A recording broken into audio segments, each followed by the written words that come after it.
saya ya betul betul gitu ya akan bilang kalau saya tuh lebih ganteng gitu daripada teman-teman semua gitu kan.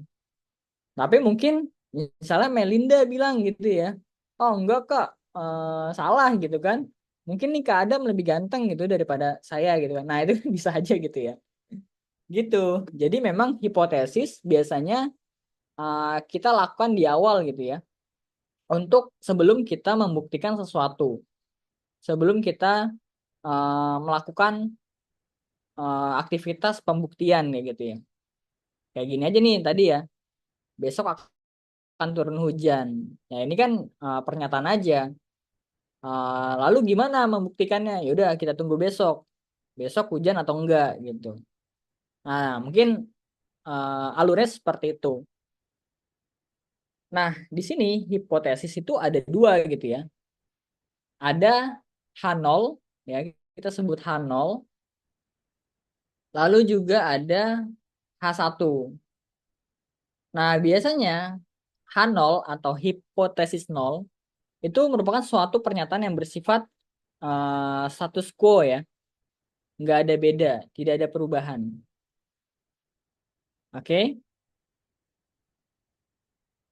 jadi dari kita yang mau kita buktikan ya nggak ada perubahan gitu kan. Nah selanjutnya kalau H1 dia pernyataan lain yang mana pernyataan lain yang akan diterima jika H0 ditolak. Jadi saat kita punya dua hipotesis, saat kita buat H0 suatu pernyataan gitu ya, jika dia salah, dia akan mengambil H1 seperti itu.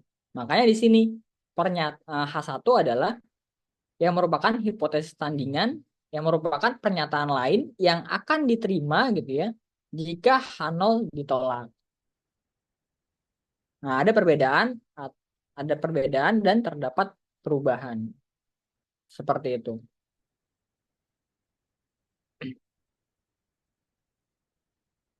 Oke, lanjut.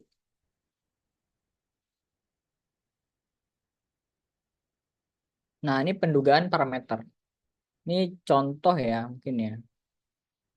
Ini ada sama nih, saya lihat. Ini juga udah ada di awal ya. Oke, ini dulu aja. Nah, pendugaan parameter ini contoh gitu ya. Kita misalnya ingin melakukan pengujian gitu ya. Apakah rata-rata waktu penyelesaian suatu kasus di pengadilan itu kurang dari 80 hari. Nah, lalu kemudian diambil lah ya sampel acak gitu kan.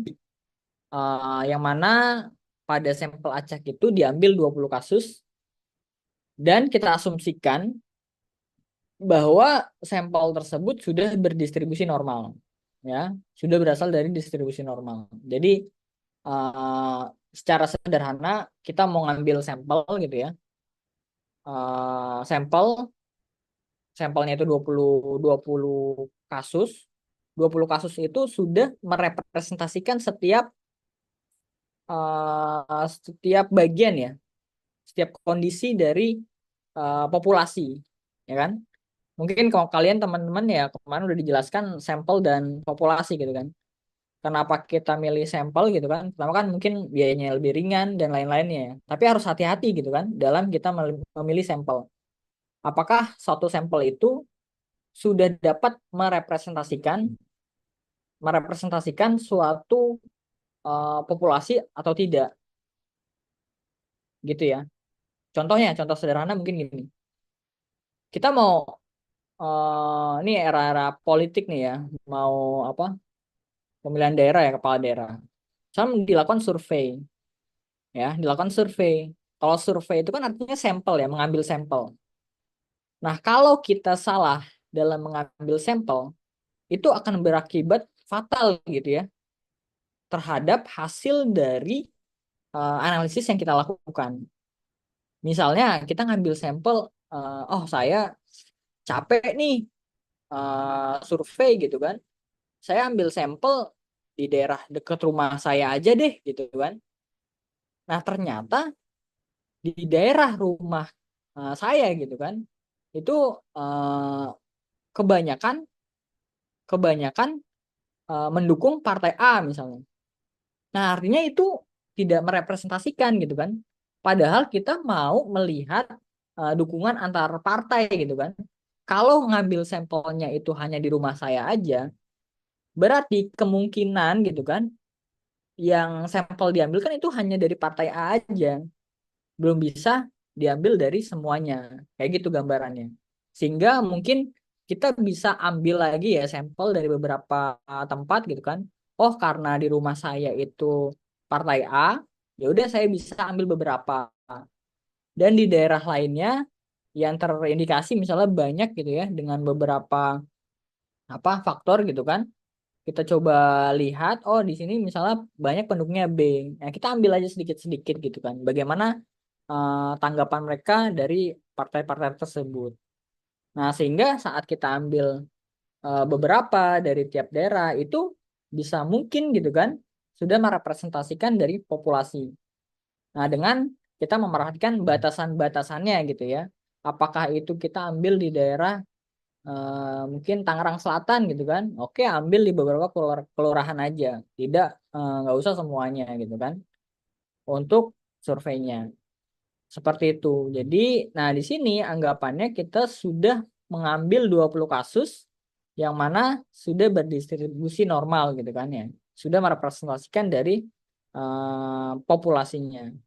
Nah, di sini yang perlu kita lakukan gitu kan adalah membuat hipotesis gitu kan ya. Hipotesis ada dua tadi, bahwa hipotesis H0 dan H1. H0 tuh tadi apa? H0 adalah hipotesis yang menyatakan bahwa tidak ada perbedaan. Artinya apa sih? Artinya adalah kita lihat tadi ya pernyataan dulu yang kita mau bangun nih. Ini kan sebenarnya yang mau kita buktikan kan. Pada ini kita ingin melakukan pengujian apakah rata-rata waktu penyelesaian suatu kasus di pengadilan kurang dari 80 hari. Nah, ini sebenarnya suatu masalah yang kita mau cari gitu ya. Apa kebenarannya, benar atau tidak. Nah, itu yang kita sebut H0 gitu ya. Oke, jadi kita coba ambil pernyataan dari kasus yang kita mau ambil. Nah, di sini eh, waktu penyelesaian suatu kasus di pengadilan paling rendah gitu ya, kurang dari 80 hari. Nah, di sini untuk penulisannya bisa kita tulis mu gitu kan. Mu kurang dari sama dengan 80. Nah, lalu H1. H1 bagaimana? H1 adalah tandingan ya kan ya. Pernyataan tandingan. Yang mana pernyataan tandingan itu jika H0 itu salah gitu ya. Jika H0 itu salah. Jadi kalau kita tulis ya berarti waktu penyelesaian suatu kasus di pengadilan besar dari 80 nih ya. Ini besar ya. Besar dari 80. 80 hari. Jadi oh nanti ini kita lakukan analisis ya. Ini mungkin hanya ini aja sih ya. Hanya apa namanya? Materi aja, kita belum praktek di sini. Tapi seperti itu gambarannya. Saat H0 tadi kita mau buktikan gitu kan ya. Kita analisis nanti ya bahwa dia suatu kasus untuk menyelesaikan suatu kasus minimal gitu ya kurang dari 80 hari. Artinya kurang dari 80 hari. Nah, saat kita coba lakukan gitu ya analisis dengan menggunakan dataset ini ya 20 kasus yang sudah diasumsikan distribusi normal. Nah, itu kan kemungkinan ada dua. Jadi kita mau membuktikan nih analisis ini kita prosesnya membuktikan apakah benar gitu kan. Apakah benar dia dalam pengadilan itu menyelesaikan kasus kurang dari 80 hari, maka di sini kalau dia benar, maka H0 benar dan H1 salah. Melakukannya dengan apa? Kemarin kan sudah di ini ya, dengan pendugaan parameter. Seperti itu. Gitu ya. Ini sama aja kayaknya ya. Kayak keulang ini. Nah, sebenarnya kan kalau kemarin ya mungkin uji apa tabel Z ya kemarin sudah dibahas ya tabel Z. Mungkin tabel Z itu yang uji parametrik itu ya, yang kemarin mungkin sudah sempat dibahas terkait selang kepercayaan ini ya. Nah, sebenarnya masih banyak gitu ya proses-proses statistik gitu ya, yang mana memang semua itu yang membedakan adalah kasusnya. Jadi nggak bisa memang kalau suatu kasus kita selesaikan dengan metode A aja. Contohnya gini, kalau kita mau apa ya, mau eh, membunuh nyamuk misalnya, ya, membunuh nyamuk kita mau membunuh nyamuk. Kalau nyamuknya satu aja, ya satu misalnya, terus di dekat kita, itu kan kita ya bisa aja eh, menggunakan tangan kita sendiri gitu kan. Nah itu contohnya, itu contoh sederhana. Nah lalu kalau misalnya nyamuknya banyak gitu kan di kamar kita, wah mungkin tangan kita nggak bisa nih, nggak cukup gitu kan untuk membunuh nyamuk itu. Maka kita mungkin bisa menggunakan obat nyamuk gitu kan, entah itu obat nyamuk semprot gitu kan, atau obat nyamuk bakar misalnya. Nah itu mungkin saja kita bisa membunuh nyamuk itu. Nah lalu bagaimana jika lagi ada hama nyamuk gitu kan di rumahnya, di sekitaran lingkungan rumah kita? Obat nyamuk aja mungkin nggak cukup gitu kan, karena nyamuknya bukan hanya di rumah kita aja, mungkin di rumah tetangga kita gitu kan. Maka perlu dilakukan apa namanya, pengasapan gitu ya, apa sih namanya, saya lupa lagi, itulah ya pokoknya ya. Jadi Fogging kah, fogging, fogging. fogging ya, kita lakukan fogging ya kan, ya memang dengan harapannya itu dapat membunuh nyamuk itu dan menyelesaikan masalah-masalah yang ditimbulkan dari nyamuk yang ada gitu. Nah ini uh, sama ya, kita melakukan analisis, kita juga lihat kasus-kasusnya.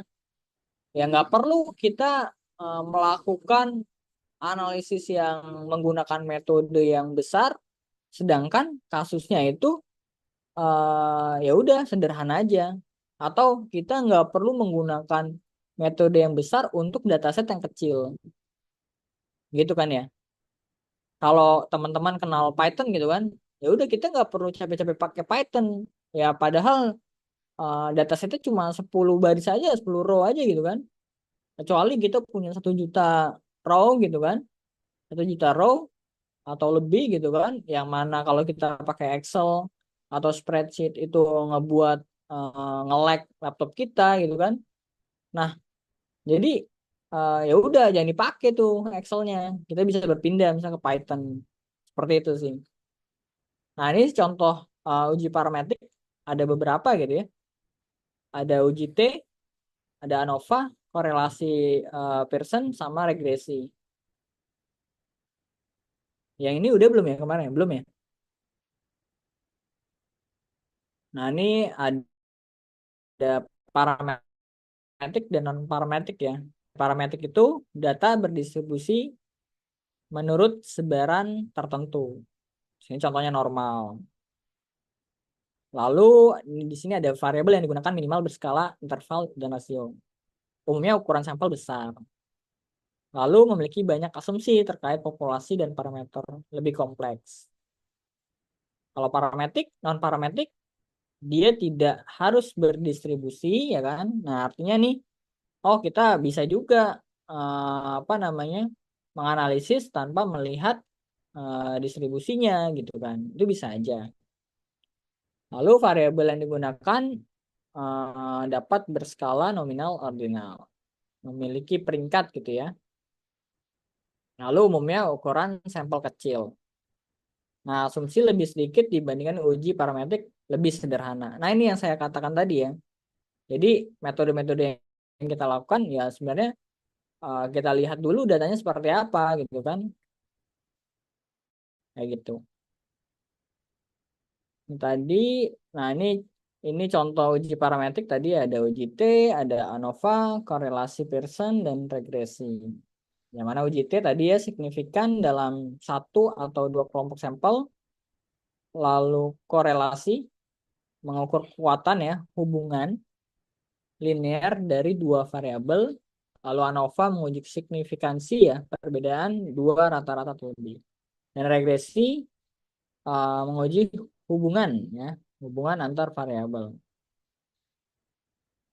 Nah, ini contoh non parametrik, ada Wilcoxon test ya. Terus juga ada ANOVA juga. Terus ada Kruskal-Wallis test sama korelasi Spearman.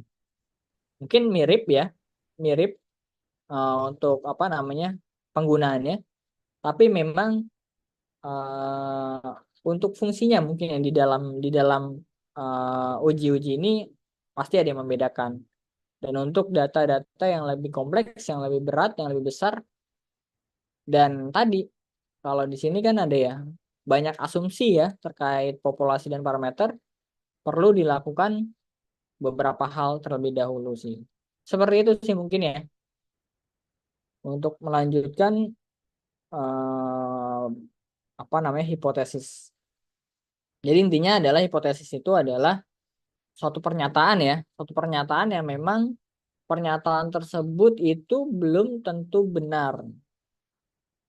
Bisa benar, bisa salah. Sebelum kita membuktikannya. Seperti itu. Oke, ada yang mau ditanyain sebelum kita lanjut ke Excel mungkin ya.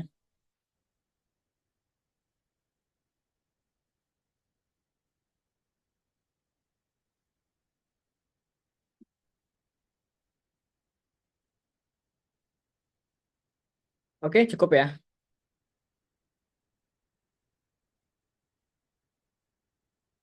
Oke. Oke, sekarang masuk ke Excel. Nah, di sini Excel untuk agendanya kita ada coba beberapa hal ya. Ada Introduction to Excel, Excel in environment-nya, terus transformasi dan cleaning-nya. Nah, ini tadi sempat dibahas oleh Vinci ya terkait cleaning. Gimana sih gitu ya. Mungkin kita akan bahas sampai jam 12 ya, Kak apa Mas Sabso ya. Oke.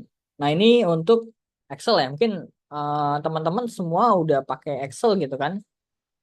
Atau kalau nggak Excel, kita pakainya Google Spreadsheet gitu kan ya. Nah, ini secara umum memang Excel adalah program spreadsheet yang dikembangkan oleh Microsoft, ya kan? Mengatur data dalam kolom dan baris dan memungkinkan Anda melakukan fungsi matematika, fungsi hitung ya. Mungkin bisa sum, penjumlahan, pengurangan, perkalian, pembagian, ya kan?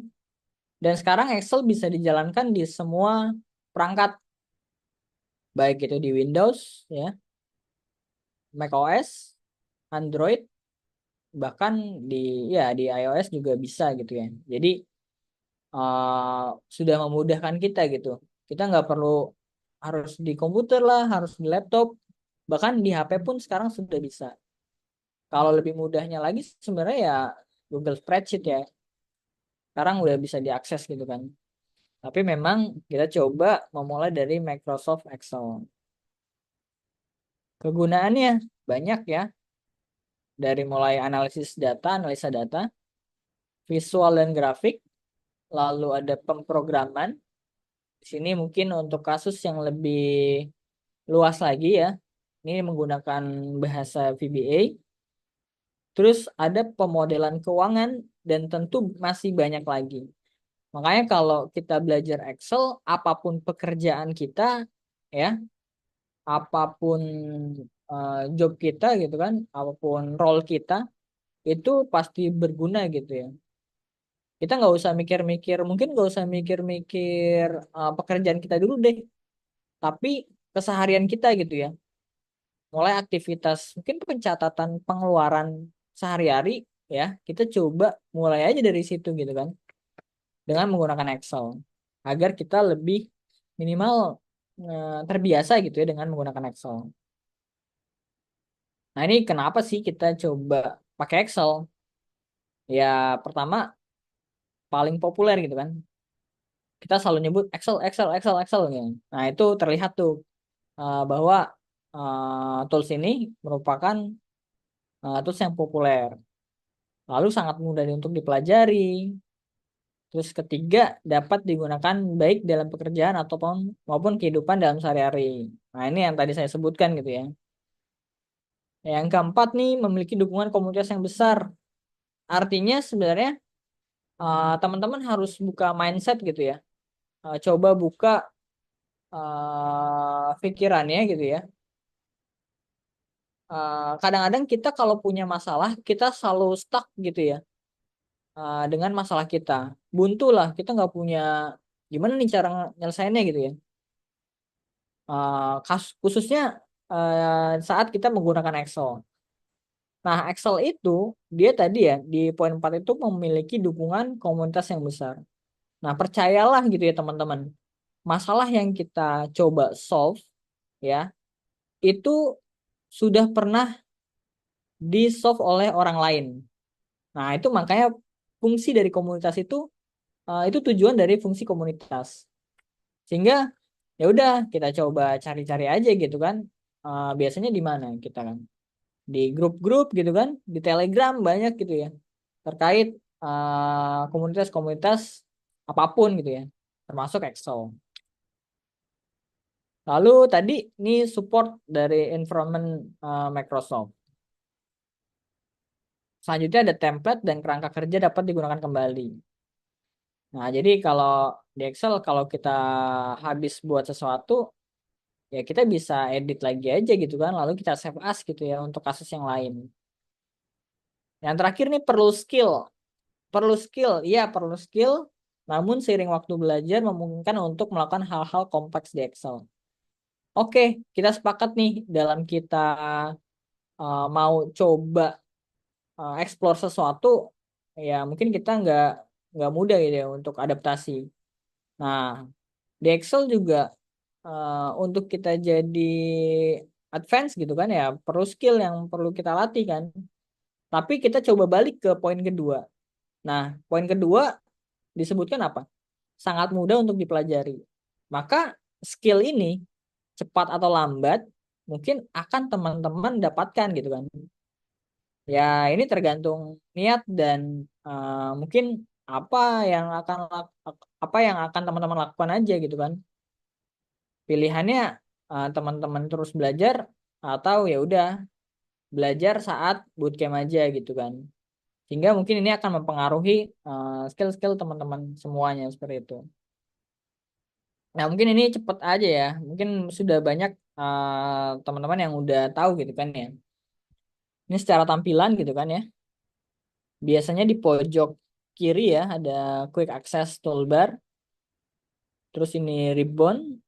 Lalu ini biasanya kita formula bar buat kita nulis formula ataupun apapun itu ya, data, eh, teks, numbering, numerik gitu kan. Ataupun formula itu sendiri gitu kan. Yang kita awal dengan sama dengan. Terus juga worksheet-nya, worksheet area, sama status bar. Ini gambaran awal apa tampilan Excel kita ya. Terus ini ada quick access toolbar. Jadi ini merupakan tombol-tombol yang mungkin akan sering dibuka gitu ya, yang akan sering kita gunakan. Dan ini bisa diatur gitu teman-teman ya. Ya, jadi teman-teman kalau rasanya saya tuh sering gitu pakai gunakan apa fungsi ini gitu ya. Nah, ini bisa teman-teman tambahkan di pojok kiri atas. Biasanya ada tanda panah gitu ya ke bawah ya. Mungkin bisa teman-teman coba juga ya. Mungkin bisa sambil buka Excel-nya juga boleh gitu ya. Lalu ribbon, ribbon merupakan sub ya dari tab ya kan. Kalau tab di sini kan ada home, insert, draw, back layout. formulas, data, dan lain-lainnya ya. Kalau ribbon itu ada di dalamnya. Contohnya di sini ada font, size, ya, ada formula di sini ya. Oh ini ya. Dan lain-lainnya ya, rata kanan, rata kiri, ada conditional formatting. Nah ini untuk ribbon yang ada di home. Lalu untuk tabnya banyak ya teman-teman ya. Ada file, ya, tab home, ada insert, tab developer, ada formulas, tab data, review, tab view. Nah, mungkin pertanyaannya, Kak, saya buka Excel saya, tapi kok nggak ada ya? Nah, itu mungkin aja uh, belum di belum di view gitu ya untuk tabnya. Jadi memang ada beberapa yang bisa aja ke apa disembunyikan gitu kan, masih belum ditampilkan. Contoh kalau di Google Sheet tuh ada tab ini ya add-on ya mungkin ya.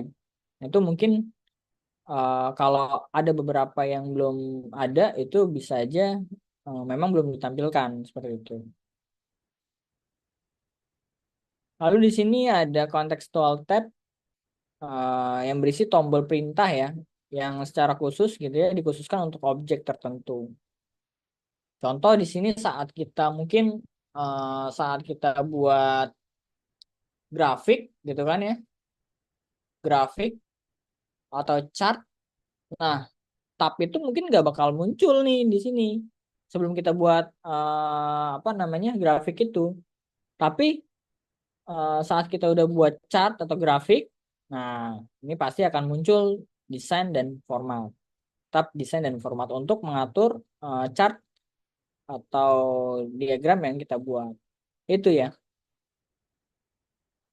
Oke, ada mini quiz. Mungkin ada yang bisa jawab.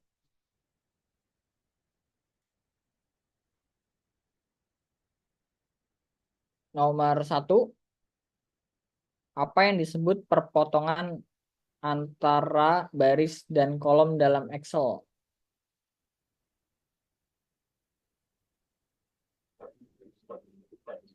Kak saya kak.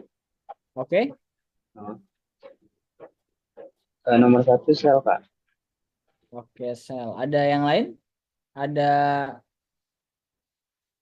ada jawaban yang lain?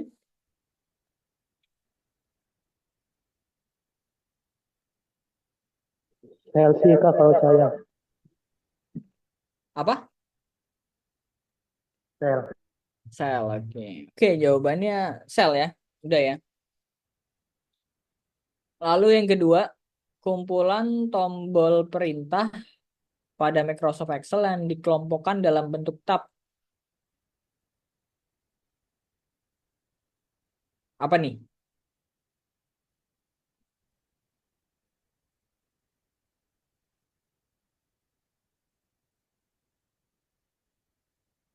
Ribbon, ribbon, ribbon, ribbon.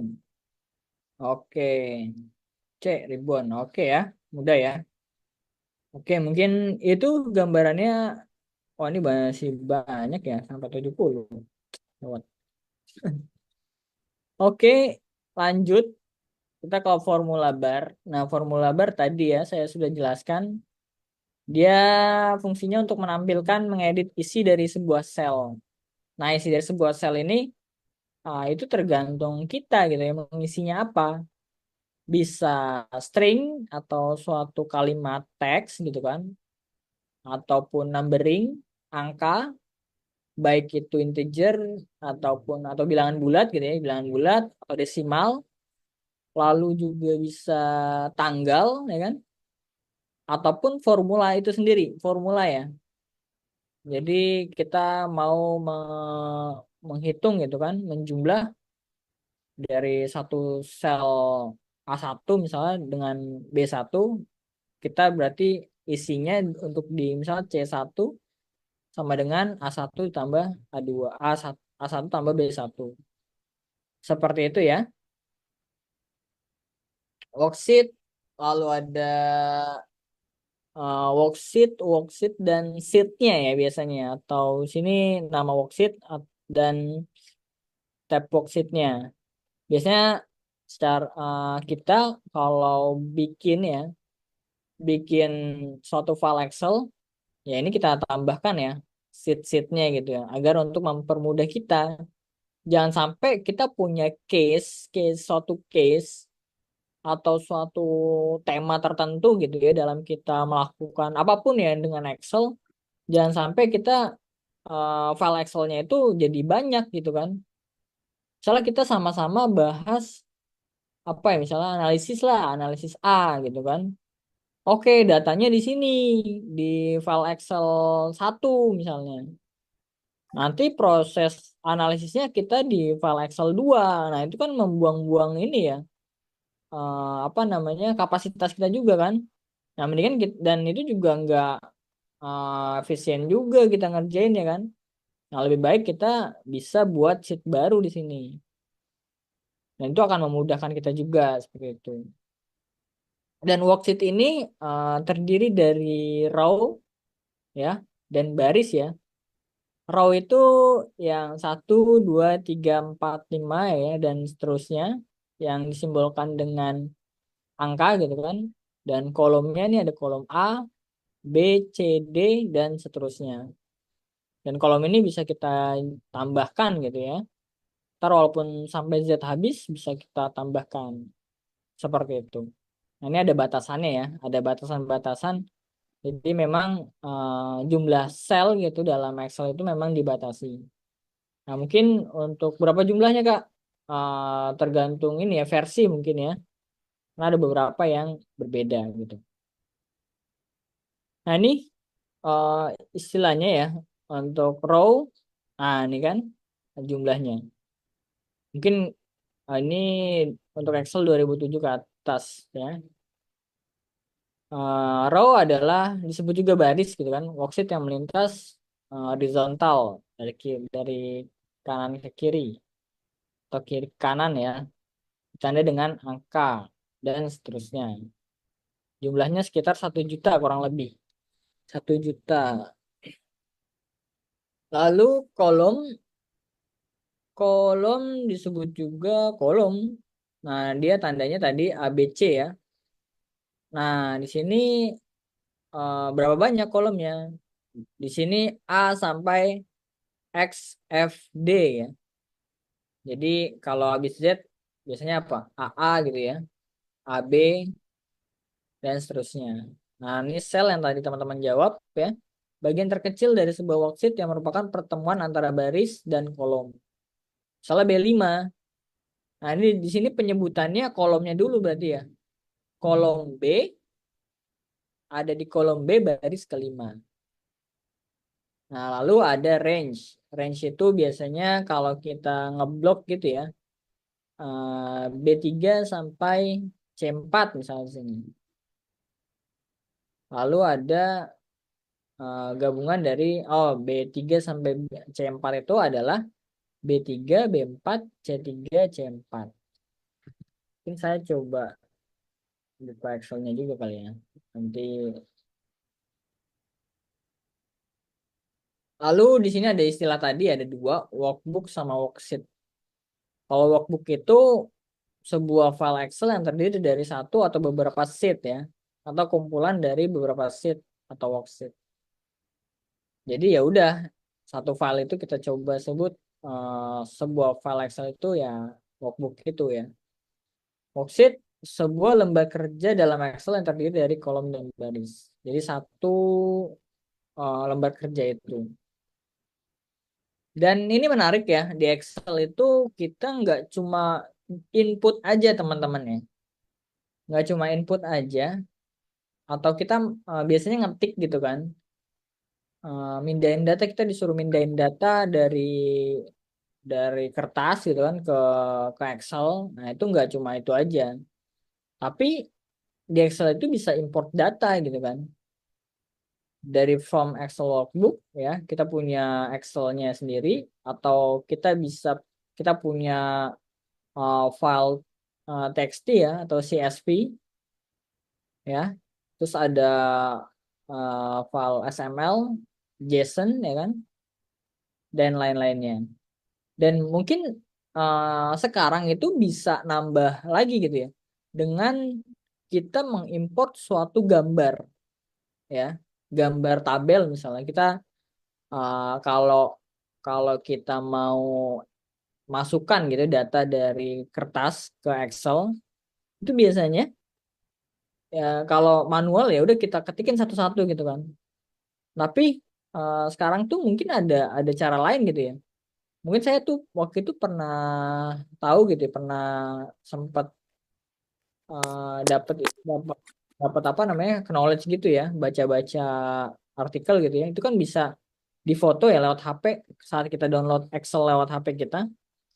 Terus di situ ada fitur gitu ya, import data by kamera gitu kan. Nanti kita foto atau by picture gitu kan. Kita foto nanti dia otomatis ke convert gitu. Lalu biasanya juga PDF juga bisa. PDF dari PDF, form PDF to Excel gitu kan. Atau misal kalau kayak gitu di seperti halnya ya kayak di kita di I Love PDF ya. Biasanya itu kan kita convert ya dari Excel ke PDF bisa atau sebaliknya. Nah itu eh, kalau nggak salah sih ada ya, udah ada fitur tambahannya. Nah itu akan memudahkan kita gitu teman-teman saat proses pemindahan data. Biasanya kan data-data kita kan tumpuk gitu ya dalam kertas gitu kan. Kertas terus kita mau pindahin ke dalam Excel gimana caranya? Bisa banyak caranya. Seperti itu. Nah, ini caranya aja sih ya. Jadi bisa klik ribbon data, klik tab data, nanti di situ pilih get data. Kalau saya di sini Excel saya, aduh agak ganggu ya ini.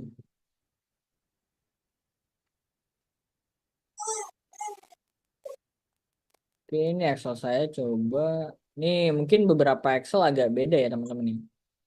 Jadi bisa tadi ya data. Aduh, ini bentar.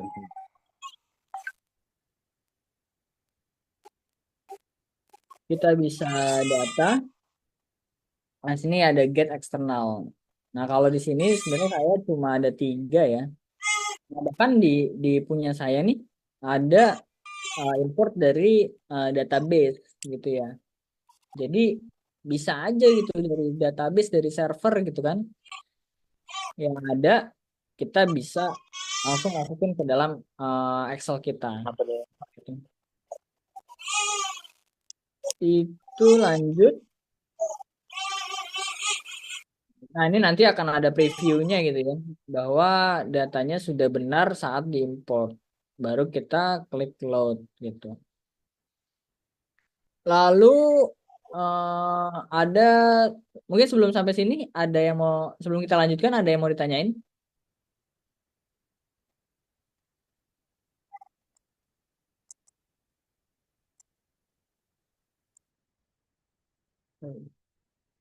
Ada yang mau ditanyain, teman-teman?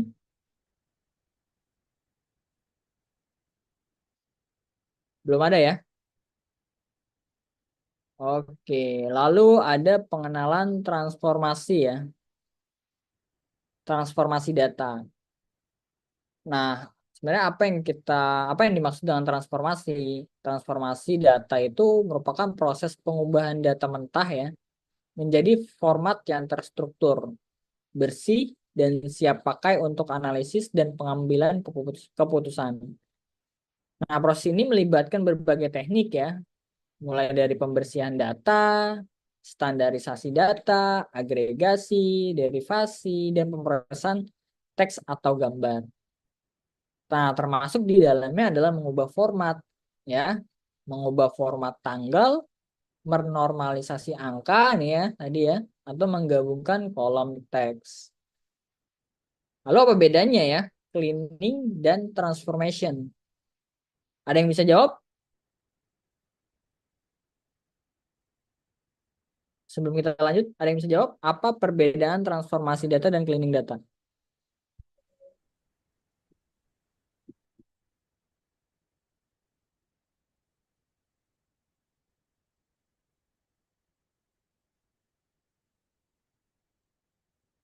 izin jawab, Kak. Oke, Kak Musbiro, boleh? Untuk yang saya ketahui, kalau cleaning data itu kita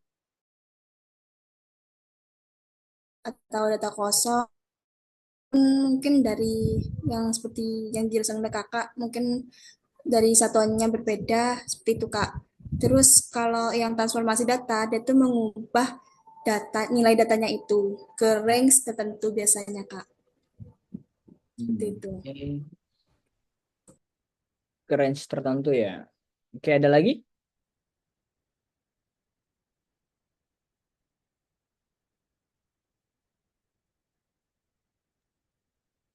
Oke, cukup ya.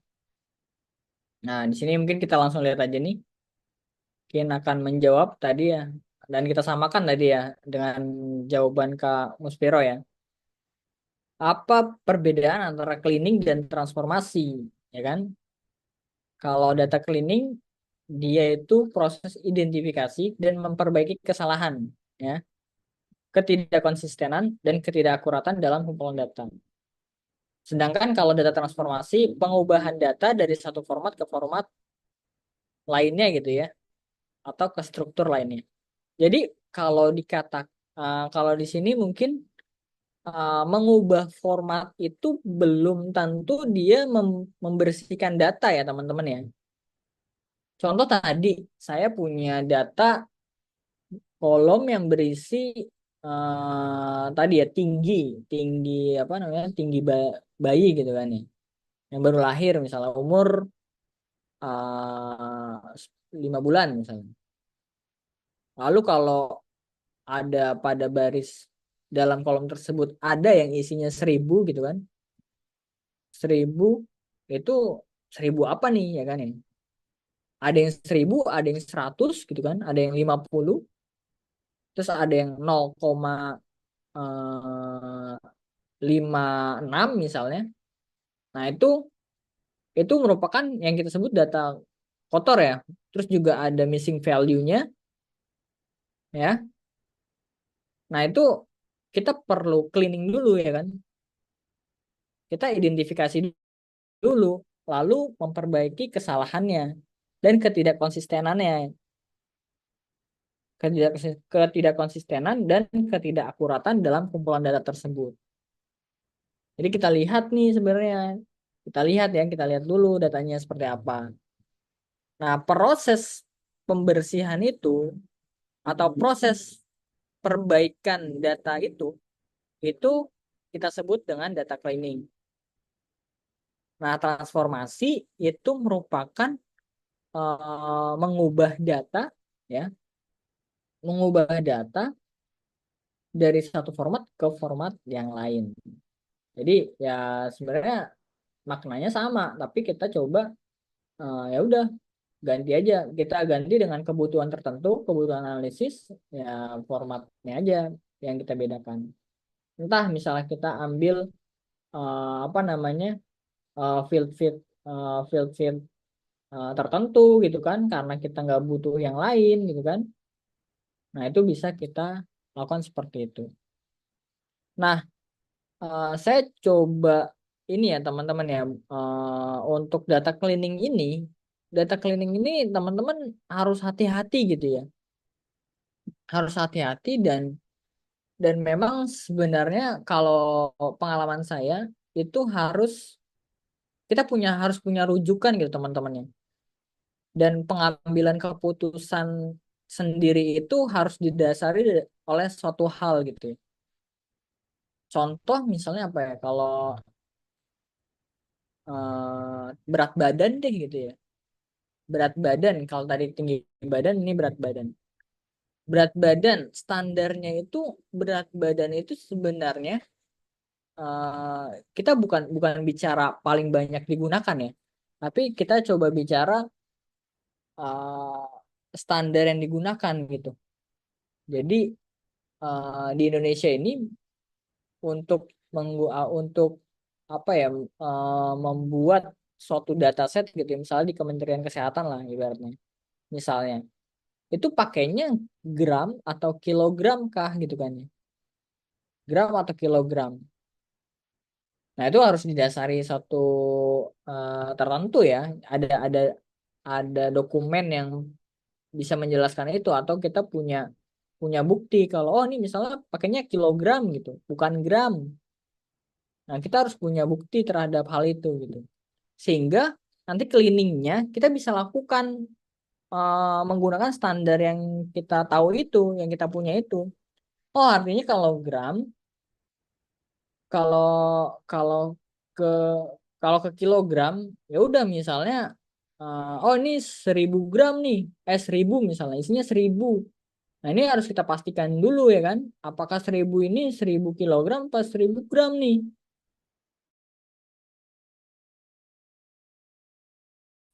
Berarti kalau Dari kita konversi ke kilogram jadi 1 kilo gitu kan. Nah, tapi akan nggak make sense gitu kalau misalnya ini 1.000 kilogram. Wow, berat banget nih bayi baru lahir 1.000 kilogram gitu kan. Seperti itu. Nah, ini detailnya nih. eh ini ada data cleaning dari definisi objektif, eh error ya, data quality, handlingnya, sama duplikat, sama normalisasi. Nah, kalau tadi ya, cleaning, dia di sini proses identifikasi ya, identifying and correction error ya, inconsistency ya kan, inaccuracies in a dataset. Ya udah, kita coba identifikasi, koreksi ya kan, terus konsistensinya seperti apa gitu kan. Lalu juga kalau untuk transformation, converting ya, data from satu format, one format, or structure to another gitu kan. Jadi kita mau buat bentuk yang tadi saya jelaskan, bentuk satu dataset kita dari satu format ke format yang lain seperti itu. Terus juga untuk objektifnya, kita mau data cleaning itu, kita mau perhatikan akurasinya ya, akurasi, reliability, dan konsistensi dari data tersebut. Kalau data transformation, kita mau buat datanya itu lebih kompatibel, konsisten, ya. Terus usable juga untuk kita gunakan dalam proses analisis atau mungkin dalam spesifikasi tertentu gitu ya, dalam kebutuhan data tersebut. Nah, errornya tuh apa sih ya? Ini fokus identifikasi dan koreksi error gitu ya, yang meliputi duplikat, misspelling, terus missing value, terus juga, nah ini nih yang tadi mungkin yang saya sering sebutkan ya, data format isunya, ya seperti itu ya. Kalau transformation ya changing data tadi dari satu format ke format yang lain, dan di mana dia ada proses ini aggregation gitu kan, normalization atau kategorisasi.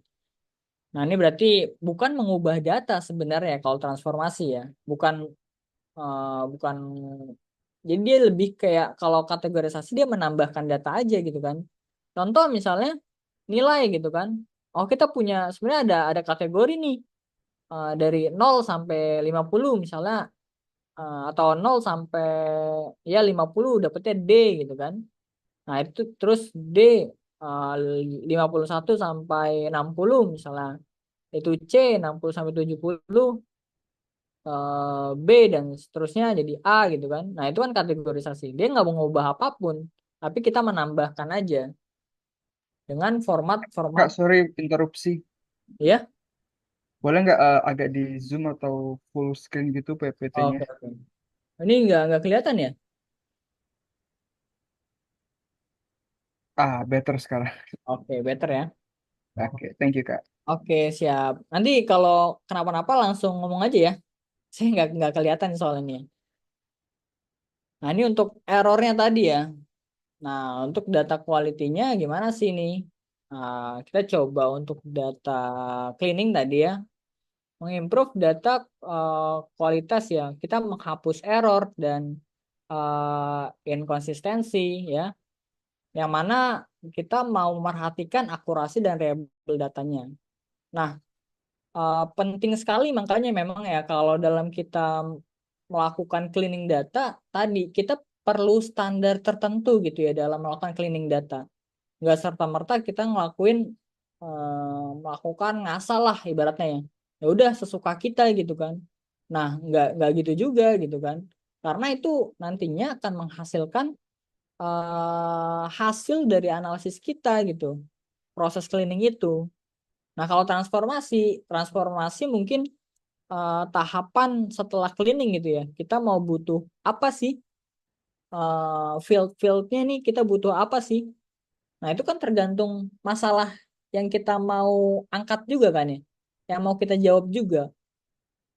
Kalau kita mau masalah misalnya stunting ya. Stunting itu kan masalah tumbuh kembang bayi ya. Yang meliputi apa namanya? Berat badan, tinggi badan gitu kan. Lalu tapi apakah terus kita punya dataset dan datasetnya mungkin salah satunya kolomnya itu adalah eh, jumlah kendaraan gitu kan misalnya. Nah itu kan ada hubungannya nggak sih? Nah itu nggak ada hubungannya. Ya udah kita hilangkan aja gitu kan. Bukan kita hilangkan ya. Kita ambil field-field yang kita butuhkan aja. Lalu handling missing data ya. eh kita untuk menghandle missing data ini ya tadi ya. Saya sempat jelaskan di awal. Kita sebenarnya bisa pakai yang tadi median modus ya atau rata-rata. Tapi memang itu perlu baik lagi perlu nggak boleh ngasal ya ibaratnya ya nggak boleh ngasal. Kita perlu perhatikan beberapa hal lah seperti itu. Apakah kalau kita pakai modus itu udah merepresentasikan nggak sih nilai yang hilang gitu ya? Misalnya nih ada satu bayi nggak ada berat badannya, terus kita masukin nilai terbesar. Nah, kenyataannya kan sebenarnya kenyataannya dia apakah benar gitu kan? Si bayi itu memiliki berat badan paling besar gitu kan? Kan nggak juga kan? Nah, sebenarnya kalau menurut saya langkah pertama untuk handling missing data ini kita validasi dulu data kita ya. Apalagi contoh kalau survei-survei gitu ya. Contoh survei-survei. Kalau survei-survei kan artinya survei itu proses survei itu diambil ya, dilakukan oleh surveyor. Surveyor itu kan orang yang ngambil data langsung ya ke kemana ke target lah ya. Kayak saya misalnya di survei, survei politik gitu kan. Terus tiba-tiba di form survei saya ada yang nggak ada gitu kan. Ada yang nggak ada jawabannya. Nah itu perlu sebagai tim analisis sebenarnya validasi dulu. Ini dia beneran beneran nggak ngisi gitu kan ya atau memang ya udah ini kesalahan surveyor gitu kan dia tidak mengisi form tersebut kayak gitu. Nah jadi sebenarnya untuk handling missing value kalau menurut saya coba kita validasi dulu datanya gitu ya, khususnya kalau misalnya emang ada sumber seseorang gitu yang bisa ditanyakan yang mana dia tahu gitu ya seluk beluk dari data tersebut. Nah itu kita bisa tanyakan seseorang itu dulu gitu. Dan kita dengan kita menanyakan orang itu, kita juga bisa lebih paham terkait knowledge dari data itu gitu. Sehingga memang dari proses analisis bukan cuma kita ngulik-ngulik data terus kita tahu gitu kan. Nah, sebenarnya kita juga harus perlu tahu dasarnya dulu gitu ya. Terkait data tersebut, gambaran umumnya seperti apa, terus kita apa ya bahasa sederhananya mungkin ngobrol dengan orang yang paham terkait kasus tertentu ya, kasus yang terkait dataset itu, dan ya udah kita ngobrol dan kita punya banyak knowledge nantinya gitu. Sehingga proses analisis yang kita lakukan itu bukan hanya proses analisis yang ya udah cuma exercise biasa aja, tapi kita benar-benar full power gitu di situ ya. Terus juga duplikat removal gitu. Kita coba menghapus duplikat nih. Nah, ini juga sebelum kita memutuskan untuk dihapus, sebenarnya eh, nggak bisa juga gitu ya. Ada beberapa hal yang kita perhatikan gitu. Tadi balik lagi ke kasus stunting gitu kan. Anggaplah nama, terus ada NIK, ya kan? Ternyata satu file itu kita menemukan beberapa orang yang sama gitu kan. Yang sama, tapi eh, apakah itu kita anggap duplikat? Ya kita perhatikan field-field yang lain. Kalau memang betul field-field atau kolom-kolom yang lain benar-benar sama, oke kita nyatakan itu duplikat. Tapi kalau misalnya oh ada field waktu di situ. Yang pertama misalnya eh, tanggal 1 Januari. Oke. Terus dengan nama dan NIK yang sama itu ada di 1 Februari. Artinya kan sebenarnya itu bukan duplikat, itu suatu proses itu ya. Jadi memang kalau kalau kita ya di puskesmas, di lingkungan kita itu kan ada biasanya penimbangan rutin gitu kan ya. Untuk bayi-bayi yang ada di lingkungan itu ya kan ya. Nah itu ya udah itu memang datanya gitu kan. Nah itu tergantung kita nanti proses apa namanya transformasi. Apakah kita mau memisahkan itu gitu kan ya. Dan dan kalau kita pisahkan nanti kan kita juga bisa lihat tuh gambarannya. Kita filtering gitu ya. Oh ternyata ada loh bayi gitu ya dengan nama A dan NIK tertentu gitu ya. Dia melakukan penimbangan di bulan Januari tapi tidak melakukan penimbangan di bulan Februari. Nah, itu dengan kita coba explore seperti itu, kita juga bisa tahu ya gambaran dari dataset yang kita punya. Lalu normalisasi. Nah, ini normalisasi udah kita coba bahas tadi ya.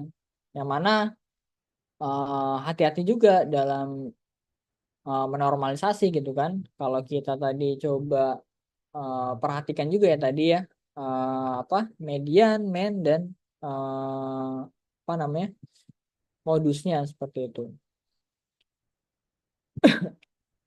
Oke, mungkin itu. Nah, nih kenapa transformasi data penting? Oke, kelihatan ya. Nah, ini ada tiga hal dasar yang menjadikan proses transformasi itu jadi penting ya. Pertama, kualitas data ya. Kita kita coba bukan berpikir kita suzon gitu ya, tapi eh, kita coba memastikan kembali sebenarnya ya. Sebenarnya kan kalau cleaning dan transformation mungkin kalau kita coba buat flow-nya ya udah cleaning dulu terus kita transformasi gitu kan. Nah, tapi di sini transformasi kita juga jaga kualitas datanya. Nah, data mentah mungkin mengandung kesalahan, inkonsistensi dan nilai yang hilang. Nah, itu coba kita periksa lagi. Format data juga. Format data mungkin aja berasal dari berbagai sumber dengan format yang berbeda sehingga sulit untuk diintegrasikan. Nah, ini kalau format data dengan penjelasan seperti ini, mungkin saya coba bisa gambarkan kita punya dua tabel atau dua file Excel ya. Dua file Excel itu kita mau gabungkan. Dua tabel itu kita mau gabungkan. Tapi ternyata dari dua tabel itu punya format yang berbeda. Contoh gini, kita punya sama-sama data stunting tadi ya. Yang satu di bulan Januari, satu di bulan Februari. Di bulan Januari yang apa? Petugasnya menuliskan standar datanya itu eh, dalam field tinggi badan dia misalnya meter nih ya di tabel A atau di file A meter satuannya. Tapi di apa namanya? Di file B dia nulisnya sentimeter. Nah, artinya kan dia punya format yang berbeda kan? Seperti itu. Dan mungkin juga ada format-format lain seperti nama nama kolomnya beda, ya kan? Nama kolomnya. Jadi yang satu misalnya tinggi badan, kalau yang satu lagi tinggi bayi. Nah, itu kan sebenarnya kalau kita gabungin kan secara otomatis nggak match ya. Jadi malah nambah kolom nantinya. Jadi nggak satu. Kalau kita gabungin tuh biasanya apa? Kita concat gitu ya. Itu nggak bisa jadi langsung satu tabel. Malah oke jadi satu tabel, tapi dia nggak langsung nyambung kolomnya seperti itu. Dan struktur datanya juga ya. Data mungkin tidak terstruktur dengan baik sehingga sulit dianalisis dengan alat yang standar. Seperti itu. Nah, ini fungsinya kita coba baik ya. Sebenarnya sama ya, apa namanya, berangkat dari tiga hal dasar yang mana fungsinya ini ya balik lagi meningkatkan kualitas data, terus kita standarisikan format data dan menstrukturkan ya data itu gitu. Mengubah data menjadi format yang terstruktur untuk memudahkan analisis dengan alat yang sederhana. Jadi sebenarnya kita berpikirnya kalau ada yang mudah kenapa harus yang sulit kayak gitu aja sih mikirnya ya. Jadi kalau ya udah, kalau misalnya oh datasetnya masih bisa kita pakai nih, pakai Excel, ya udah pakai Excel aja gitu kan. Ngapain kita pakai pakai yang lain? Dan kita coba lihat ini ya teman-teman ya, goals kita sih. Kadang-kadang kita lupa lupa goals dan kita kasihkan explore teman-teman. Goals kita satu nih ya kan, tapi kita explore macam-macam gitu kan. Artinya kan kita scope pekerjaan kita melebar gitu kan. Nah, itu yang harus perlu kita jaga gitu dalam mengerjakan sesuatu. Ya contoh lah misalnya kita buka WA, kita mau lihat pesan tertentu dari teman kita lah. Tapi saat kita buka WA ternyata buka lain-lain, buka story, buka chat orang lain gitu kan. Jadi itu kita melebarkan scope kita gitu kan. Oke nih, break azan dulu sebentar ya mungkin ya. Ya Mas Akso ya. Iya kak, boleh break azan dulu. Di sana udah azan ya? Iya udah azan di sini. Oh, oke, kita break dulu 5 Oke, menit kali ya kak ya. oke boleh.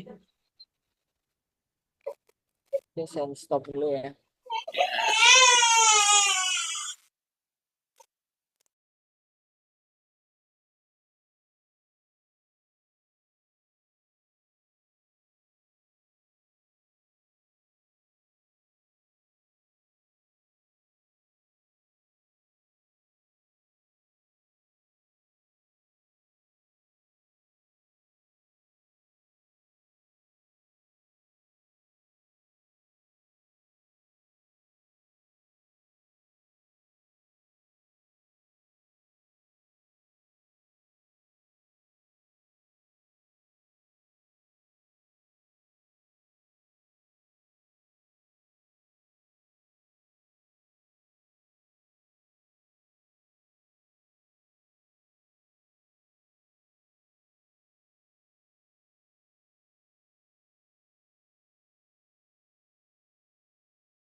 Ya, Elgoza Electronic Gadget Online Plaza. Elgoza, proses cepat, efisien, dan murah harganya. Amar TV.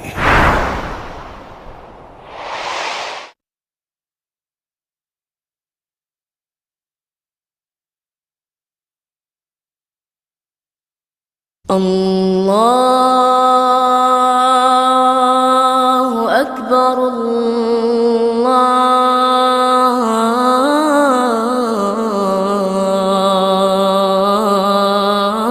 الله أكبر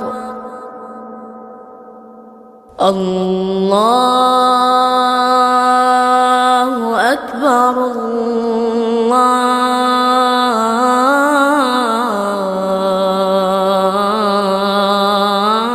الله أكبر أشهد أن لا إله إلا الله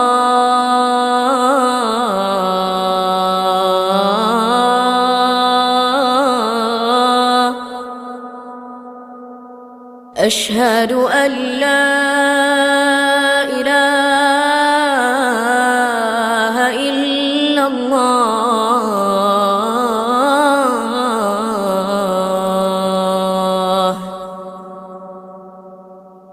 أشهد أن محمد رسول الله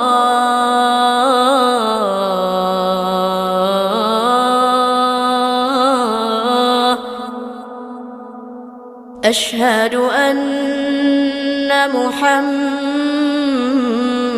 رسول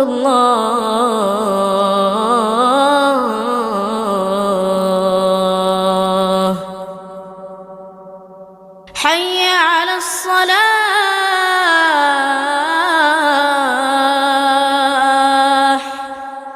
حي على الصلاة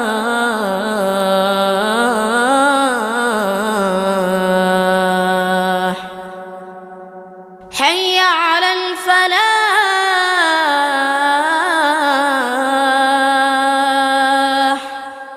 حي على الفلاح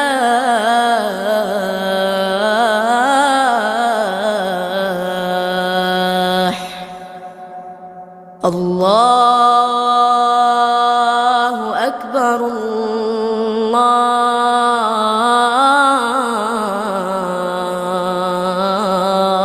الله أكبر لا إله إلا الله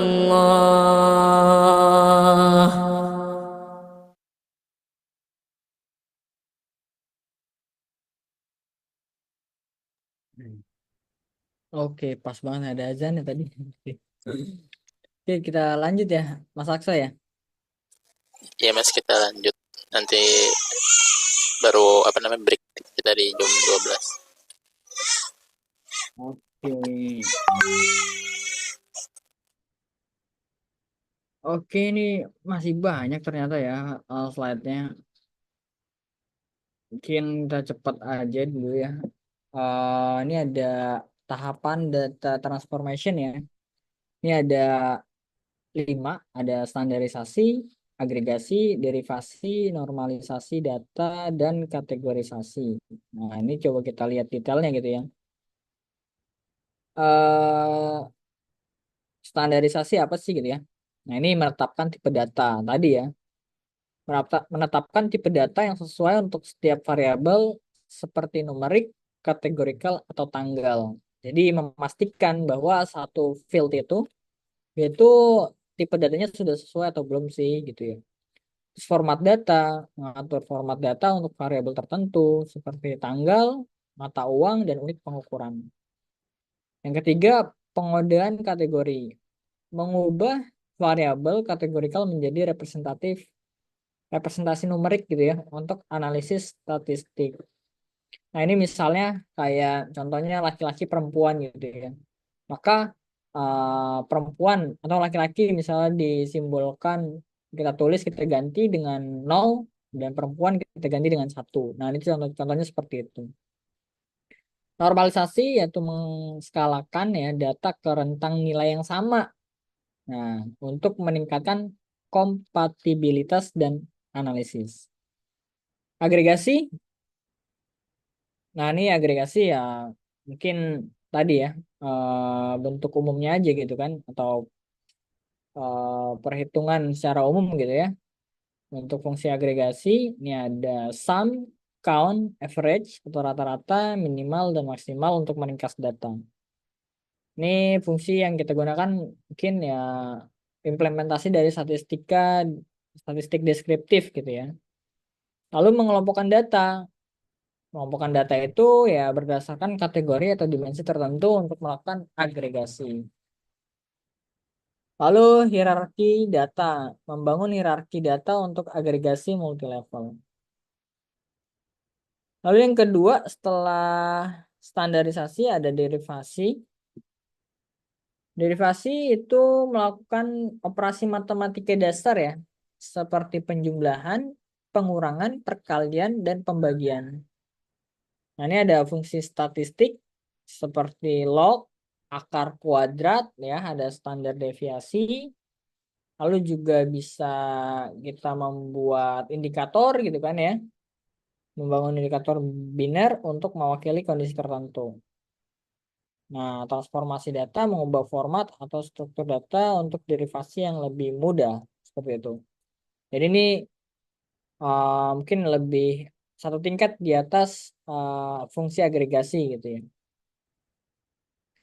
Nah, ini contohnya transformasi data di Microsoft Excel gitu ya. Kita mengubah format data dan melakukan sort dan filter data, melakukan fungsi agregasi pada data. Ini yang biasa kita lakukan sih ya. Kita buat filter, kita coba sort ya, kita coba filter beberapa hal gitu kan. Lalu mengubah formatnya menjadi teks gitu kan, atau mengubah menjadi numerik.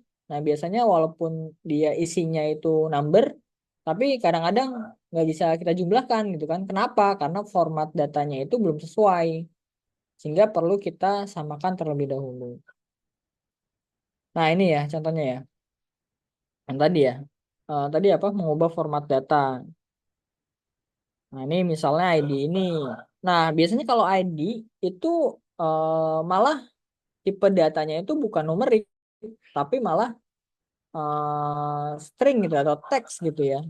Karena ID ini kenapa? ID ini fungsinya bukan kita mau jumlahkan ya. Malah ini ID itu sifatnya harus unik gitu kan. Setiap baris itu harusnya unik ID. Contoh ID itu kayak NIK kita. Apakah ada gitu ya? Apakah ada seseorang, dua orang gitu ya, di muka bumi ini yang memiliki NIK sama? Harusnya nggak ada gitu ya. Kalaupun ada, itu berarti ada kesalahan di situ. Seperti itu. Terus juga mungkin mengubah apa namanya tipe data nih ya. Formatnya jadi tertentu. Gimana caranya? Ini kita coba di sini ya di tab home. Sini ada tulisannya biasanya defaultnya general gitu ya. Nah, ini kita bisa bermain di sini. Nah, tipe-tipe datanya ada apa aja sih ya kalau di Excel gitu kan? Ada general, ada number gitu kan, ada currency, accounting, short date, long date, time, persen gitu kan, fraction. Nah, ini masih bisa kita scroll lagi nih. Nanti teman-teman coba lihat aja gitu kan. Nah, biasanya kan kalau yang kita gunakan ya secara sederhana mungkin ya number gitu kan, sama teks mungkin di sini ada harusnya gitu ya. Sama mungkin kalau keuangan biasanya kita pakai currency kayak gitu. Dan kalau ini ada data tanggal gitu kan. Nah, biasanya kita bisa pilih nih, kita pakai short date atau long date. Lalu ada data cleaning ya. Nah, ini baik lagi ke data cleaning. Dia mau menghapus, memperbaiki kesalahan, ketidakkonsistenan, dan ketidakakuratan dalam kumpulan data. Nah, ini langkah kritis gitu ya dalam proses ilmu data karena data kotor dapat menghasilkan analisis dan prediksi yang tidak akurat. Nah, kita kenal istilah garbage in, garbage out gitu ya. Jadi mau sebagus apapun analisis yang kita lakukan, kalau datanya itu jelek, nggak bagus, ya hasilnya analisisnya bakalan jelek juga, nggak bagus juga. Walaupun kita menggunakan metode terbaik misalnya. Tapi dengan kita melakukan apa namanya proses pembersihan data, cleaning data dengan baik, sehingga kita tadi menjaga kualitas, konsistensi data kita uh, mau pakai metode analisis yang mungkin secara sederhana ya, itu mungkin aja impact-nya udah powerful gitu teman-teman. Ini 10%, oke. Nah ini penting ya, pentingnya apa sih ya data cleaning dilakukan. Yang pertama, menghapus kesalahan dari berbagai sumber data. Ini koreksi data lah kita ya. Terus kita juga dalam melakukan cleaningnya, kita tadi ya perlu memahami tujuan dan fungsi data. Nah ini yang tadi saya coba mention gitu kan. Kita perlu banget gitu kalau menurut saya ngobrol sama orang yang punya data gitu. Orang yang paham data sehingga kita tahu dan bisa memahami tujuan dan fungsi data yang kita terima gitu. 3, memantau kesalahan dan reporting yang lebih baik. Dan keempat, tentu dari semua itu kita coba bisa meningkatkan kualitas dari data yang kita punya. Dari tahapan-tahapannya ini, mungkin ini bisa bolak-balik gitu ya teman-teman ya. Nggak harus urut gitu ya. Tapi bisa aja teman-teman melakukan apa namanya dari poin 2 dulu, 3 dulu gitu. Tapi ini yang coba kita tampilkan ya. Yang pertama, menghapus data duplikat atau tidak relevan. Kedua, memperbaiki kesalahan struktural, menyaring outlier, ya, mengelola missing value atau data yang hilang, dan melakukan validasi data dan quality assurance gitu. Nah, saat kita coba validasi data, oh ternyata ada kesalahan, kita bisa kembali gitu ke aktivitas sebelumnya gitu. Dan baik lagi saya ingatkan gitu ya, kalau kita melakukan cleaning ini, kita harus hati-hati dan kita harus punya standar di situ. Seperti itu. Nah, ini duplikasi. Kalau duplikasi itu kita mengacu pada keberadaan data yang sama ya, yang benar-benar sama, sangat mirip, yang munculnya lebih dari sekali, kayak gitu. Jadi memang perlu kita perhatikan ya. Kalau yang kita definisi sama itu, duplikasi itu apa gitu kan? Apakah semua kolomnya benar-benar sama, ya kan? Dari satu baris nih, apakah itu atau hanya apa namanya aja sama gitu kan? Atau NIK-nya sama? Nah itu sebenarnya setiap kasus tuh beda-beda teman-teman gitu ya. Kita bisa kadang-kadang kita oke, cukup namanya aja yang sama gitu. Atau memang semuanya harus sama. Itu tergantung case-nya juga, tergantung kasusnya gitu. Nggak semuanya bisa semua kita sama ratakan gitu ya teman-temannya. Nah ini duplikasi contohnya. Nah kalau di sini,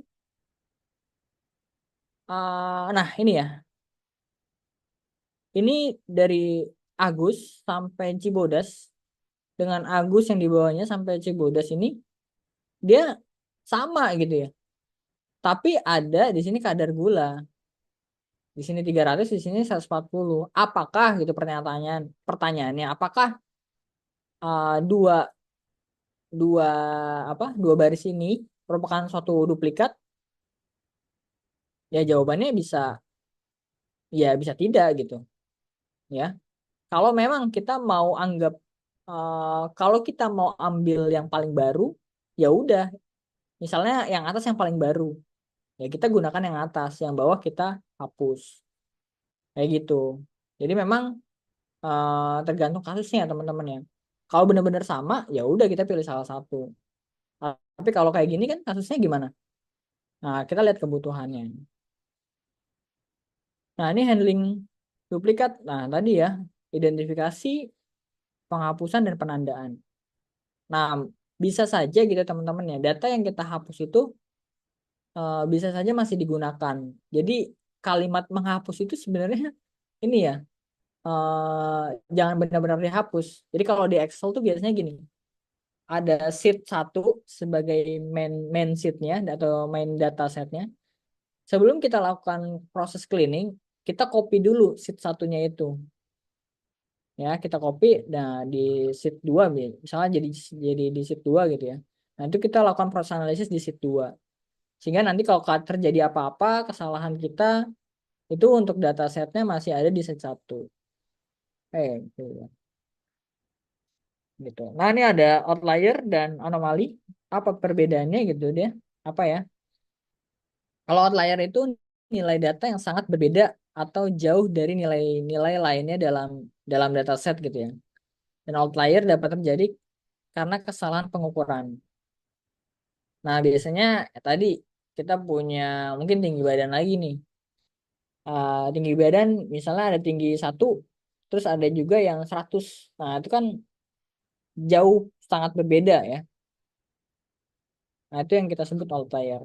Lalu anomali, data yang menyimpan secara signifikan dari pola-pola yang diharapkan atau dari perilaku normal yang diidentifikasi dalam dataset. Maksudnya gimana nih? Maksudnya gini, uh, kita punya grafik ya, gambarannya kita punya grafik, grafik apa namanya, yang titik-titik-titik gitu ya.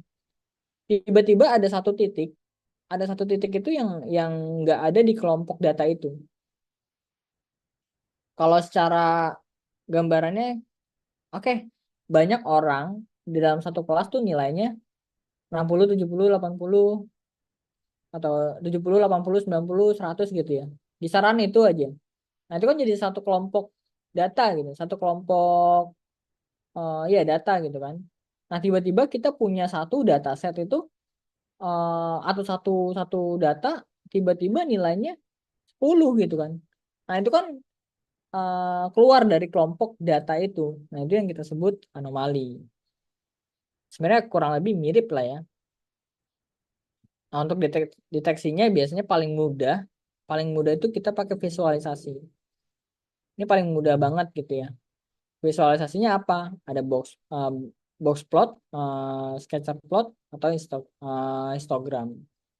Dan ada yang lain dengan menggunakan metode statistik, algoritma, analisis statistik, dan analisis waktu. Terus, nah ini outlier. Mana yang outlier gitu kan? Nah, ini misalnya nih. Outlier nih. Di umur gitu kan. Terus kadar gula 300 nih. Jadi dia memang jauh gitu ya perbedaannya ya kan. Apa umur 99 nih beneran enggak nih ya umur 99 gitu kan. Kalau memang benar ya udah kita pertahankan. Kalau ternyata salah nulis misalnya 69 atau 79 atau yang lainnya ya udah kita ganti dengan nilai yang benar. Dan 300 juga ini nilai yang benar atau enggak gitu kan. Nah, itu perlu kita validasi ulang sih sebenarnya. Strateginya untuk menanganinya ya menghapus, mentransformasi, atau algoritma robust. Yang mana algoritma robust ini kita gunakan yang robust terhadap outlier ya. Maksudnya robust tuh ya udah kita algoritma ini bisa menghandling outlier tersebut. Terus missing value juga. Missing value kan berarti di sini definisinya adalah hilangnya beberapa data yang telah diperoleh. Kenapa bisa? Ya, yang pertama mungkin tidak terkumpulnya data. Terus ada human error, mungkin saat proses sampling gitu ya. Terus data loss. Error dalam handling data saat membagikan data. Jadi saat mungkin membagikan data ada proses yang nggak sempurna sehingga datanya ada yang hilang. Contohnya di sini ini ya, bagus profesinya kosong nih, kelurahannya juga kosong. Terus juga di sini ada Bima ya, umurnya kosong, nggak ada nih. Ini missing value. Penyebabnya ya tadi ya, 3 hal ini mungkin atau lebih gitu ya. bagaimana handlingnya? Nah, ini pertama distorsi pada hasil statistik, ya, bias dalam analisis. Oh, ini penyebabnya ya. Terus model yang menjadi ini eh, penyebab pengurangan kekuatan statistik ya. Jadi mungkin akibat nanti analisis yang dilakukan apa sih? Kenapa ya? Hasilnya gitu ya. Distorsi pada hasil analistik, hasil statistik gitu ya. Terus bias dalam analisis, modelnya nanti juga kurang akurat dan mengambil kesimpulan yang tidak tepat gitu ya. Lalu gimana nih handlingnya? Handlingnya ya bisa kita abaikan kalau memang itu benar-benar nggak ada ya. Terus imputasi. Nah ini menggunakan median, modus, atau interpolasi hingga regresi. Dan juga bisa kategorisasi. Missing value dianggap sebagai kategori tersendiri pada kasus tertentu. Jadi kita keluarkan dari kategori-kategori lainnya. Seperti dan membuat kategori sendiri. Nah, ini validasi data penting. Proses untuk memastikan data telah melalui proses pembersihan. Dan untuk memastikan bahwa data tersebut memiliki kualitas data, yaitu data yang benar dan berguna. Jadi, kalau ini proses validasi ini yang ditulis ya definisinya. Jadi setelah kita melakukan cleaning, kita melakukan validasi kembali gitu ya. Sehingga analisis yang dilakukan itu bisa sudah maksimal gitu, seperti itu. Gimana Kak Akso? Cukup dulu ya mungkin ya? Iya Kak Lukman, mungkin kita rehat dulu, break untuk sholat Oke. zuhur dan istirahat siang dulu Kak. Oke, siap. Nanti kita Lanjut. kembali jam 1 ya Kak berarti ya? Ya Kak, jam 1. Oke, Oke. oke, makasih Kak Lukman untuk materi sesi pertama. Nanti kita akan lanjut lagi jam 1. Untuk teman-teman, boleh setelah ini bisa istirahat dulu, istirahat, sholat, dan makan. Nanti kita akan ketemu lagi masih di link yang sama ya. Jam 1 siang kita akan lanjut kembali sampai jam 3 sore. Mungkin untuk sesi pertama kita cukupkan dulu. Saya tutup. Wassalamualaikum warahmatullahi wabarakatuh. Waalaikumsalam warahmatullahi wabarakatuh. Jam 1 nanti kita ketemu lagi ya. Oke. Oke.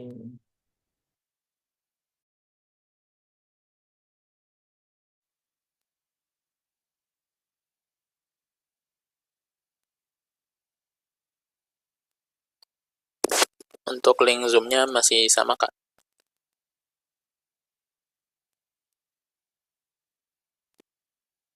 Ya, teman-teman.